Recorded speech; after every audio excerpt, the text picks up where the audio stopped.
Hi hello welcome to Jason media. వందల సినిమాల్లో విలన్గా చేసిన ఈ నటుడు గుర్తున్నారా? పాపం చిన్న వయసులోనే ఎలా చనిపోయారంటే త్యాగరాజు. ఈ తరం ఆడియన్స్కు పెద్దగా గుర్తుండి పోవచ్చు, కానీ 1970 నుంచి 90 తరం ప్రేక్షకులకు ఈ నటుడు బాగా గుర్తుండే ఉంటాడు. ఎందుకంటే తెలుగు సినిమాలో ఆయన పోషించిన విలన్ పాత్రలు అలాంటివి. వందల సినిమాల్లో కరడుగట్టిన విలన్ పాత్రలు పోషించారు త్యాగరాజు. తన నటనతో ఆడియన్స్ సైతం భయపెట్టి వణికించారు.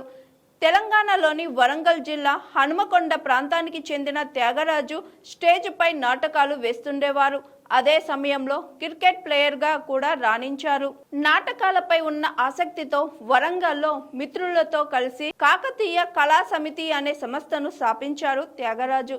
ఈ సంస్థ ఆధ్వర్యంలో చాలా నాటకాలు వేశారాయన. ఇదే క్రమంలో సినిమాల సత్తా చాటాలనే తపనతో మద్రాసు వెళ్లారు. అక్కడ దర్శకుడు ప్రత్యగ్మాతను కలిశారు. మొదటి సినిమానే ఏకంగా ఎన్టీఆర్తో కలిసి నటించే అవకాశం త్యాగరాజుకు దక్కింది.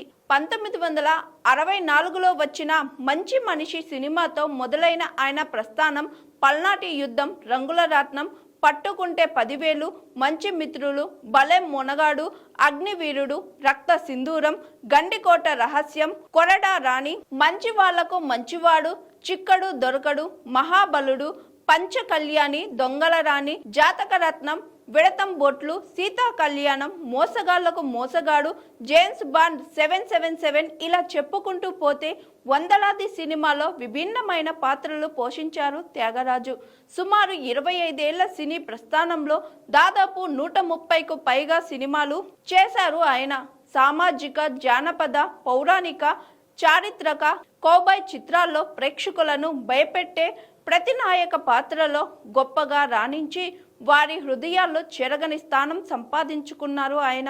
కేవలం విలన్ గానే కాకుండా పాప కోసం, శ్రీ షిరిడి సాయిబాబా మహత్యం తదితర సినిమాల్లో సాత్విక పాత్రలు ధరించి ఆకట్టుకున్నారు త్యాగరాజు.